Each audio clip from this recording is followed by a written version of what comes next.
Deadliest Outlaws of the Wild West. Let's start with the dangerous and slowly work our way towards the most deadly outlaws on the list. Number 10, Clay Allison. Clay Allison was nothing short of a wild man, a notorious gunfighter who earned a reputation for being extremely violent. Like in 1870, when Allison led an angry mob to the local jail to break out a man named Charles Kennedy, who had recently been convicted of murder. He would break him out of his cell, only to lynch the man himself.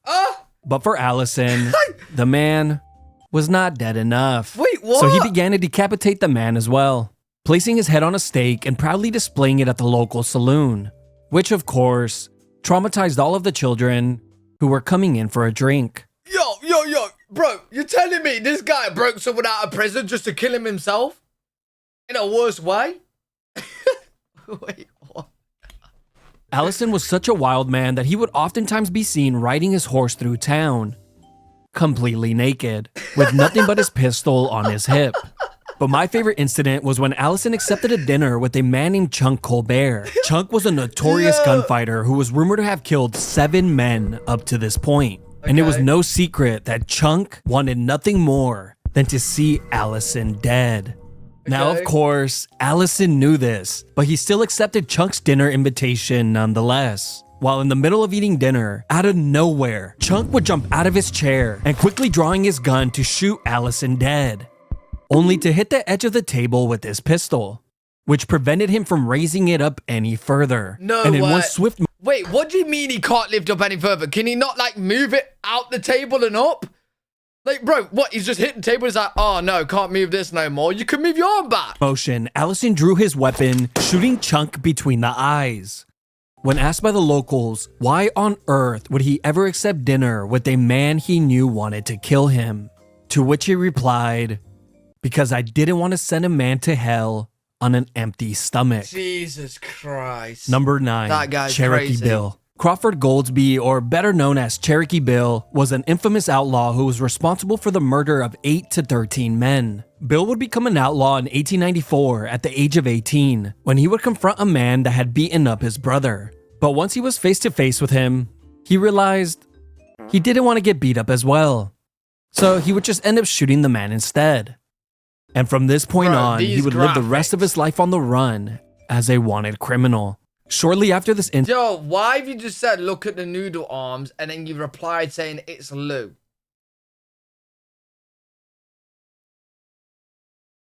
Thank you, Lola. Yeah, Lou 5 years ago, we changed!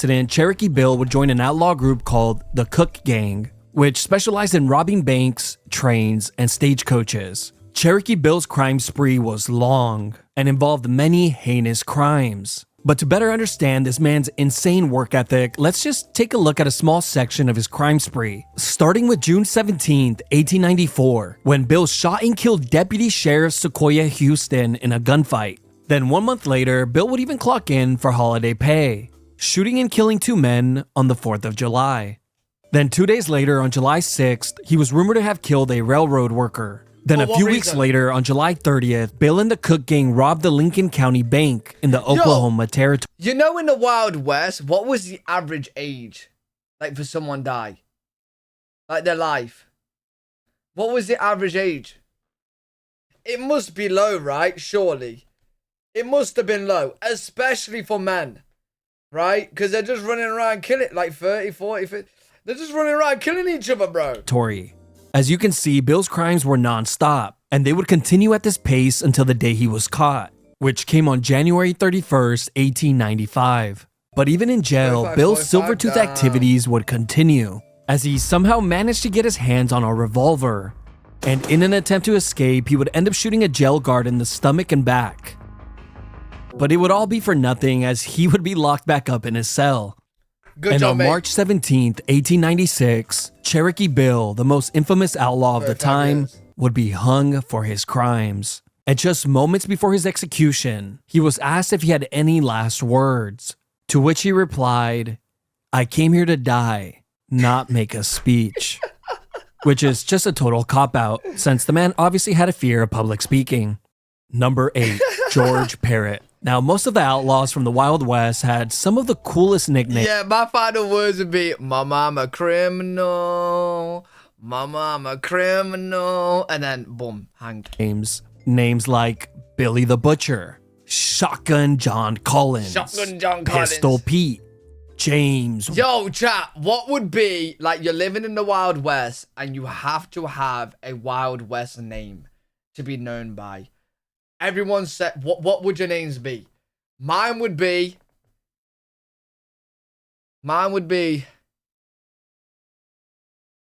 Lethal Lou. Yeah. No, not Unlucky Lou. Bro, why are you making me sound like a bitch? No. Lethal Lou. Lethal Lou. I like that. Lethal Lou. Magnificent Mick. Sinister Sophia. Oh, that's a badass name. Sinister Sophia. Wild Bill Hickok. That's badass. Kevin Black Eye McLuffin. Texas Jack. Bronco Bill. The Kentucky Cannibal. The Kentucky Cannibal. The last one might still be up for debate. But my point is, most outlaws had really cool names. But sadly for George Parrott, he got stuck with one of, if not the worst one, as he would be known as Big Nose George or Big Beak Parrott. Oh, shit. And with a nickname like that, it's no surprise that the man was very angry and went on to commit some of the most disgusting crimes, from robbing trains, stagecoaches, and cattle to the classic Wild West pastime, cold-blooded murder. No, I'll do that as well. And after many years of crime, it would all eventually come to an end. On August of 1878, Big Nose George and his gang would attempt to derail a train in Wyoming by removing a stake from the tracks. But to their surprise, they would be spotted by a railroad worker. Knowing that they had been identified, they quickly fled to Rattlesnake Canyon. But what they didn't know is that the gang was being followed by two lawmen. These two lawmen... Yo, what is this guy doing here, bro? And is this shit? What is he doing? Men had a very unique set of skills, as they were specially trained to track criminals down. And as they began to track the faint footprints left by the gang's horses, they would eventually arrive at Rattlesnake Canyon, where they were easily spotted and murdered. After these killings, a large bounty of $20,000 was placed on George's head, which is over $600,000 in today's money. But it wouldn't be until 18... Oh, you know what, chat? That's actually the best thing about the Wild West. Like, you can actually go around hunting people, killing them, and making money. Like, it was legal to be a hitman for the sheriff's office. You know what I'm saying? Bro, imagine that. Like, you come across somebody that's worth $1 million, and you are allowed to kill them and take them back, and then you get $1 million. Bro, that's the best job out there. 1880 that George would finally be captured. You do that now. Once in jail, things would take a shocking turn. When George would get... Wait, but if I arrest someone on the FBI most wanted list, if I arrested them, or wait, would it be legal to kill them though? Like, if I came across someone on the FBI wanted list and I killed them and took them to the FBI, would I get money, or would I go to prison?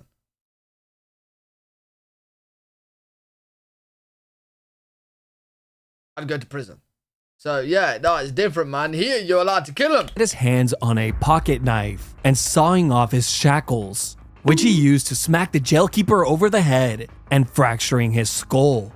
Damn. Only to be held at gunpoint by the jailkeeper's angry wife, who was obviously very disgusted with what she saw. Her once ugly husband was now ugly and deformed. Hey, wife, you can't call anyone ugly. You can't call, you got one tooth, mate. You've got one fucking tooth, mate. Who are you calling? Bro, what are these pictures, man? What, like, bro, they're all ugly. The fuck are these? News quickly began to spread of George's escape attempt, and a large group of 200 people would rally and come to his rescue, breaking him out of his cell. What? Once he was set free, a rope was quickly tied around his neck and he was lynched. It turns out the group was an angry mob. George's skull was then used as an ashtray for many years, and his skin was used for a pair of shoes. Yo, is that the case all the time in the Wild West? Like, you break someone out just to kill them yourself? Like, this is literally an ongoing theme, bro. Both his skull and shoes are now proudly displayed in museums. Number 7. Bill Doolin. Bill Doolin was an outlaw and founder of the Wild Bunch gang. They were responsible for multiple crimes, from robberies to outright murder.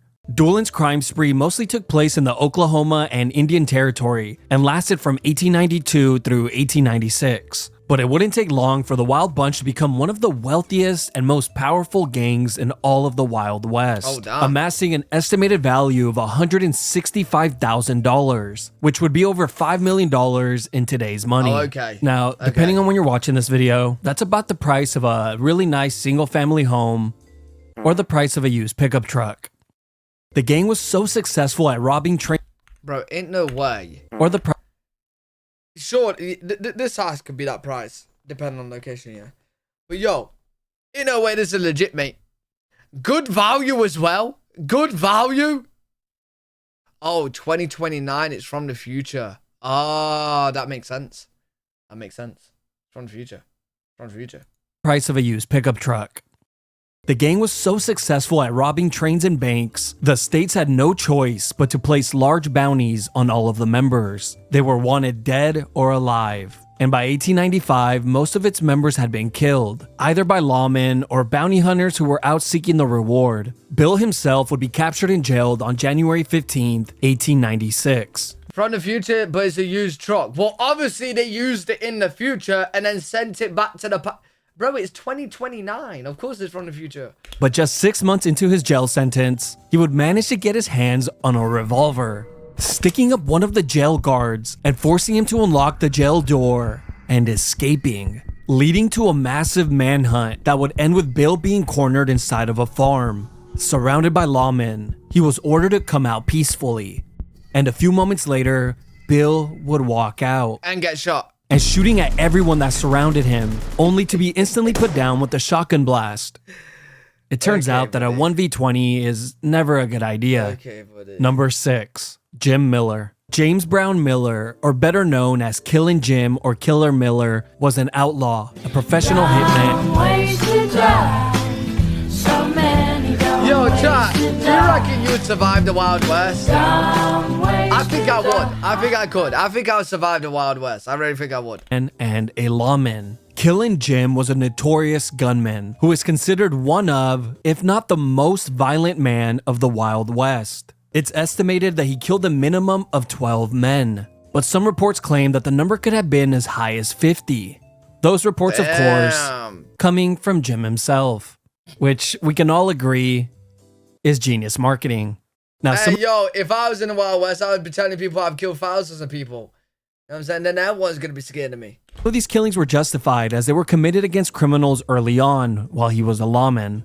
The others, on the other hand, were just unlucky, as those were just outright cold-blooded murder, with most of those taking place once he switched sides and becoming a notorious hitman, charging $150 per hit, which is about $5,000 in today's money. And for the next few years, Jim was hired to kill many men. And in 1908, he would get hired by 3 wealthy men to kill a former deputy U.S. Marshal named Allen Augustus. The plan was simple. Pay Jim $1,700 to kill Allen. And once he was dead, the 3 men would acquire his land. So the following day, Jim would ambush Allen on his property, shooting him twice with a shotgun. As Allen was left to die on the floor, his wife would run to the scene.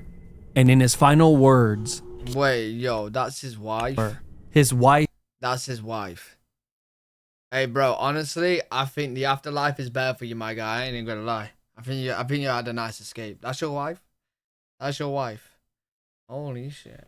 Would run to the scene. Holy shit. And in his final words, he would manage the strength to say the name Jim Miller. Soon, Jim and the 3 men that hired him were captured and arrested. They were all taken into custody to await trial. But word quickly began to spread that there wouldn't be enough evidence to convict the men for this crime, so the townspeople would take justice into their own hands, breaking all 4 men out of their cells and dragging them to a nearby barn, placing all of them on a platform with a rope around their necks. As the other 3 men cried and begged for their lives, Jim showed no emotion. He was just eager to get the show over and done with, yelling, "Let her rip!" and voluntarily stepping off his platform to hang himself. The rest of the men were not What so the brave fuck? and would be taken care of by the angry mob. Number 5. Sam Bass. Sam Bass was an infamous train robber and the leader of a gang called the Sam Bass Gang, a gang that would become famous when they pulled off the largest train robbery in American history. Let it rip. But before we get to that, let's first cover Sam's origins. Believe it or not, Sam tried to live an honest life, working many jobs. He was a cattle wrangler, Okay. a horse racer, Okay. an advertising sign spinner. Bro, they didn't have that in the Wild West, mate. What are you on about? They had sign spinners in the Wild West? No way they had them. Don't believe it. Don't believe it. No way. No way. Okay, one of those I might have made up. All right, yeah, okay. At one point, he would even work for the railroads, where he would load goods onto the carts. Sam could have continued to live an honest life if it wasn't for his gambling addiction, in which he accumulated enormous debts that he could not pay off, which is what led him to a life of crime. He would begin by robbing stagecoaches, but eventually he would put together a gang that would specialize in robbing trains. Using the knowledge he acquired while working for the train companies, he managed to pull off 4 consecutive train robberies outside of Dallas, Texas. Damn, But in W. 1878, Sam and his gang would pull off the greatest train robbery of all time, when they managed to rob a Union Pacific train, stealing $60,000 worth of gold, Oh, a shit. value that is close to $2 million in today's currency. Oh, shit. And after this robbery, the gang would immediately split up for good. The following year, in 1878, Sam must have gotten bored of being retired and rich, so he would put together a new gang. And on July 19th of the same year, they would attempt to rob a bank in Round Rock, Texas. Hey, hey, Sam. I know you're putting together a new gang, yeah. He looks the part. What the fuck is this? Who are you bringing, bro? Who are you bringing, bro? You gotta get rid of this guy. This guy's gonna end up shooting you and him together, collateral, without even realizing. You should have brought this guy. A robbery that would have been successful if there hadn't been an outlaw turned informant in his gang. And 100%. once the gang arrived at the 100%. bank, a shootout broke out with his I knew it, bro. It is. It's him. I'm telling you. Bro, I know my shit, man. Chat, you need to trust me more. I know my shit, bro. It's him. He was the informant. gang being shot and killed. Sam would take off on his horse, escaping town. The following day, Sam would be found helplessly laying in a pasture north of town, covered in his own blood from a bullet wound he suffered the day before. He would be rushed Lucky back to Sam. town, where he would die the following day. Number 4. John Wesley Hardin. John Okay, buddy. How does he have a ray gun? would die the following day. Number 4. Yeah. John Yo, how? Yo, chat. Hopefully, we aren't all taking these as like, you know what this video is? You know when you go on a Netflix true story and then you realize it is based on a true story, then you realize that the base of the base of the base of the base of the true story, and the only thing that's true in the story is the fucking tree that was a part of the intro, right? That's what this is, bro. I think that's what this is. I think this is a true story based on a true story, based on a true story, based on a true story, based on a true story. Maybe it's the bush. You know what I mean? Wesley Hardin. John Wesley Hardin had to have been the most psychopathic killer of the Wild West, committing his first crime as a child when he stabbed a classmate after a fight. Then in 1868, at the age of 15, he would take it a step further when he began to argue with the man, but not wanting to risk being wrong, he would quickly settle the argument by shooting and killing the man instead. With a ray gun. After the murder, he would go full Jason Bourne, killing 3 Union soldiers who tried to arrest him. And in 1871, while traveling up the Chisholm Trail, he killed another 7 people, then 3 more in Abilene, Kansas. And in the coming years, he would add an additional 4 men to his death list. By 1878, Hardin had killed at least 20 men, but some Damn. reports speculate that it could be as high as 40. The murder of a former state policeman and a sheriff would be the ones to get him arrested. John Wesley Hardin would then serve the next 14 Yo, why does he always look like he's just constantly sucking a dummy, a pacifier, without actually having one in his mouth? long years inside of a Texas prison. After serving his time, he would eventually be released. And in 1895, sad. in El Paso, Texas, Hardin's girlfriend would get arrested for carrying a pistol. Hardin exploded with anger, threatening to kill the officer who had arrested his girl. A few hours later, Hardin would be spotted at the local saloon shooting dice when a man walked behind him, Killed him. And shooting him in the back of the head. Knew it. He would be dead before he ever knew what was happening. Unlucky, mate. The man who had shot and killed him was the same officer he had threatened a few hours earlier. Well, you're an idiot, the officer simply did not want to take the chance to end up on Hardin's death list. As for the officer, an El Paso jury would end up acquitting him for the murder of Hardin, as they felt that he had done the town a favor. Number 3. Jesse James. Jesse James is perhaps the most famous outlaw of the Wild West. James' appetite for violence began at the very young age of 16, when he joined a guerrilla group called the Bushwhackers, which is not at all what it sounds like. Wait, why have I heard of the Bushwhackers? Has that been featured in a movie or something? The Bushwhackers were a pro-Confederate guerrilla warfare unit during the Civil War and carried out some of the most atrocious crimes against Union soldiers and anyone who supported them. Let's just take a quick look at 2 of these incidents. Beginning with the Lawrence Massacre of 1863 in Kansas, where 150 unarmed men and boys were killed. Then there was the Centralia Massacre of 1864 in Missouri, where 24 unarmed soldiers were executed. A young Jesse James took part in both of these incidents. But now that you know exactly who Jesse James is, let's continue. After the Civil War had ended, Jesse, his brother Frank, and some former Confederate guerrillas would come together, creating a gang called James Younger Gang, which would soon become the most feared outlaw gang in all of American history. Yo, that is such a shit name for the most feared outlaw gang of all time. James Younger Gang. What a shit fucking name. You're telling me the most feared outlaw gang is called that? The gang would first begin by robbing banks, trains, and stagecoaches. Now, the reason this gang was so feared was, well, they never hesitated to kill anyone who got in their way. The door guy at the bank. Dead. The bank teller. Oh, Youngers was the family The name. man who just happened to walk into the bank while they were robbing it. The little orphan who previously got squished crossing the road in my second video. What? They just killed everyone, bro. The James Younger Gang terrorized the U.S. from 1869 through 1879, robbing over 20 banks and countless trains during this time. Now, the crazy part is that Jesse James and his gang were treated like local celebrities, since they were seen as standing up for the Confederate movement. They were constantly sensationalized and romanticized in the newspapers, which garnered them a ton of local support. It actually got so out of hand that when the gang robbed banks and stagecoaches, crowds would begin to form and watch from the sidelines, hoping to get a peek. No but way. After 10 long years of crime, the gang would finally dwindle down, as many of the members began to die in shootouts. And by 1870... Yo, to be fair, chat, to be fair, nothing's changed. Like, when you think about it, what is actually different about them gathering, watching the bank being robbed by them, yeah?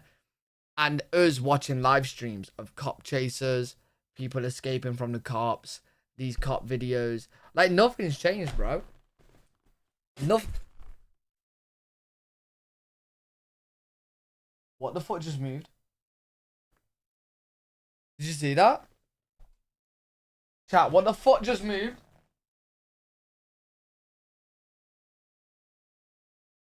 Nah, bro.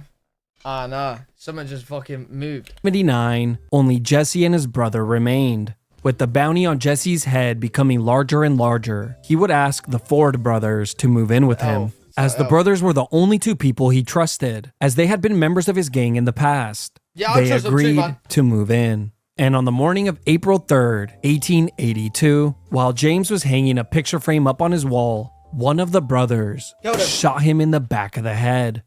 The 2 brothers collected the reward money shortly after, No way. and were later exonerated for the murder. Number 2, Billy the Kid. Henry McCarty, or better known as Billy the Kid, was an outlaw and a deadly gunfighter. Billy the Kid's life would dramatically change in 1874 at the age of 15, when his mother would die from tuberculosis. Their stepfather, not wanting to raise Billy and his brother alone, would end up abandoning them, leaving both of the boys orphans. Yo, I swear so many people died of tuberculosis back then. Why do people die of that now? Like, what is it that we do that stops people from dying from that? Is it just we could just treat it? I never hear of anyone even getting it. Just antibiotics, vaccine. With no one to look after them, they began to steal food to survive. Eventually, Billy would be caught by police for his robberies and placed inside of a local jail. During the night, Billy somehow managed to shimmy up the cell chimney and escaping from his cell. And from this day to the day that he died, Billy would remain a wanted fugitive. For the next few years, he would join multiple gangs, committing many crimes, from robberies to murder. He would even be arrested several times. But by the early 1870s, Billy would settle down working an honest job as a cowboy for a man named John Tunstall. John was a businessman who had many enemies in the business world. And in 1878, with the help of the town's sheriff, those enemies sent a large group of men to seize John's cattle. As John went to confront the men, the group would end up shooting him in the chest, knocking him off his horse. As he laid on the floor, one of the men would walk over to him and executing him with a shot to the back of the head. Little did these men know, they had all but sealed their fates. This incident would mark the start of the Lincoln County War. A group called the Regulators was created. The group's goal was simple. They swore to kill every single man that took part in John's murder. Billy the Kid was one of those members. It didn't take long for the Regulators to begin getting their revenge, starting by killing the 2 gunmen that murdered John. And in 1878, the Regulators would ambush the town's sheriff and his deputies, killing them all in a shootout. The Lincoln County War would last for... Fucking hell, the Wild West is brutal, innit? The Wild West is actually brutal, bro. Around a year, with many killings taking place. After the war was over, Billy the Kid would become a wanted man for the murder of the town's sheriff. And in 1880, he would finally be captured and jailed. He would be sentenced to hang for his crimes. But Billy had other plans, and on April 28, 1881, he would get into a fight with one of the jail guards, stealing his revolver and killing him. Then from the second story, Billy would taunt the second jail guard when he yelled, "Look up, old boy, and see what you get." And the moment the second jail guard looked up, he was blasted with a shotgun that Billy acquired from their office. This is actually making me want to play Red Dead Redemption 2. I still need to finish it. Kid had managed to escape from jail once again. A $500 reward would be placed on Billy the Kid. He was wanted dead or alive. Many men and bounty hunters began to track him down. And on July 14th, 1881, Billy's luck would finally run out when he would be killed by Sheriff Pat Garrett with a shot to his chest. Billy the Kid would go down in history as one of the most legendary outlaws of the Wild West. It's speculated that Billy had killed around 21 men during his short time on Earth and was just 21 years old. Is that it? 21? I thought, bro, it sounds like he's killing hundreds, mate. Sounds like he's literally killing... Yo, isn't it crazy how you're being a very... you're well known, and you got a badass name like Outlaws for going around just killing people in the Wild West? At the time of his death. Number 1, Butch Cassidy and the Sundance Kid. Robert Leroy Parker and Harry Longabaugh are 2 of the most famous outlaws of the Wild West, but most will know them by their nicknames, Butch Cassidy and the Sundance Kid. The reason why they're both in the number 1 spot is because they would become partners. But before we talk about how they became Wild West legends, let's first cover the origins of Butch Cassidy, the man who would become the leader and founder of the Wild Bunch Gang, a name that was inspired by Bill Doolin's gang, which we covered in the number 7 spot. Butch began committing crimes at an early age, from stealing cattle to minor offenses. But it wouldn't be until June... Bro, what's the minor offenses? Throwing a kid in the air? From stealing cattle to minor offenses. What, he booted a kid? He booted a kid?